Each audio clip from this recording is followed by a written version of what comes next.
What's up, guys? I got a deck profile for you today. It's an older deck, but it's a fun deck. I like it a lot. It was my first competitive deck. And I've got Majesty Lord Blaster, aka MLB. For my starter, you've got Wing All Brave. He's the main starter for anything Blaster related. His effect is that when you boost a unit with Blaster in its name, you can put him in the soul, search your deck for a Blaster card, add it to your hand. It's good for whenever if anyone lets you hit it. It's good for when you got those bad hands, you're stuck on like a Blaster Dark who isn't a Royal or something like that. It helps you search and you just get things rolling. For triggers, I got 8 crits. This deck's really crit heavy, so you might as well just go all out. I just like to go all out and crit as much as possible. 4 draw, 4 heal.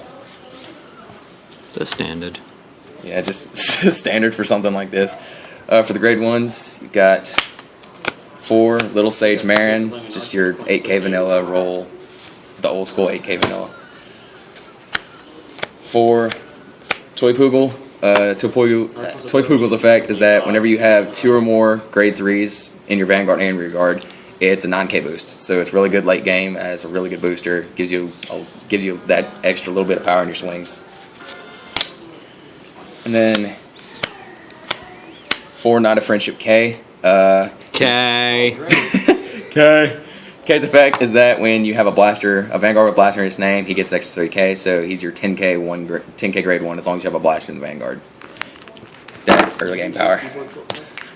And then 4 Perfect Guards. Of course. For the grade 2s, of course, you got your blasters, so 4 Blaster Blade. Got the sexy Blaster Blade. Yes, I do. And when he's placed on the Vanguard, you can counterblast 2 and retire a rear guard. If he's on the rear guard, you can counterblast 2 and retire a grade 2 or higher rear guard. And of course, you need it for Majesty Lord. So, and then you got your 4 Blaster Darks. And basically, it's when he's placed on the.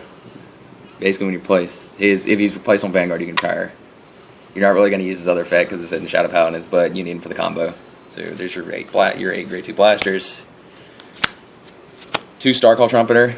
Starcall Trumpeter is when it's placed on the Vanguard or rear guard, you can counterblast. If you have a Royal Paladin Vanguard, you can counterblast 2 and call a grade 2 or lower card with Blaster in its name.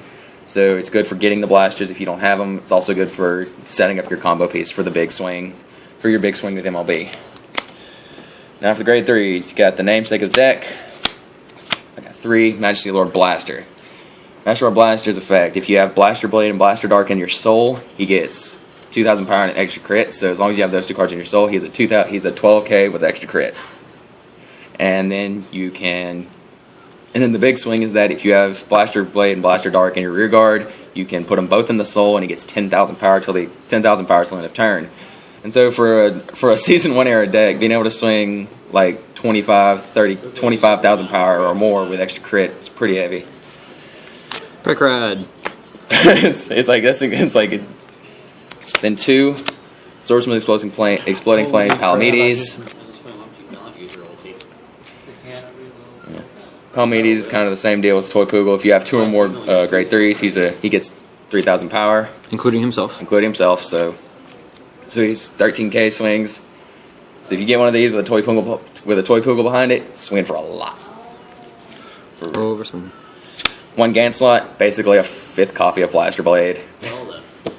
Normally never want to call this. I mainly just use it. You put it on top, you get a Blaster Blade to get your combo. And then the YOLO, 1 Exculpate the Blaster. The grade 4 that isn't #YOLO. This is a doozy of a card for newer people who may not know what it does. It's basically like a grade 4. You have to ride it over a grade 3 Royal Paladin. If you don't have Blaster Blade and Soul, it can't attack, and if you call it to rear guard, it retires itself immediately. But when before it swings, you can counterblast 3, and it hits all of your opponent's units in a single swing. It's the only card that does that. If you pull it off, it's absolutely devastating. And whenever you swing, you go into your soul and get all the cards that aren't Blaster Blade, discard them. You basically soul blast everything that isn't Blaster Blade, and it gets 2,000 power for everything you soul blast. So it's swinging for a lot at everything, and your opponent has to guard individually for every single card. So normally you're wiping the whole board with this. Why couldn't Vermilion have that skill? Because Vermilion sucks. Oh. Yeah. But the main downside is after you swing, you get a card named Blaster Blade. Basically, after you swing with this, you have to get a card, Blaster Blade, out of your soul, ride it, and then discard that. So you basically have to ride back down to 2, and you're back at Blaster Blade. But normally, you've done so much damage with this, and especially if you have an MLB in hand ready to go, if you pull it off, it's devastating. And that's about it. This is my MLB deck, and see y'all later.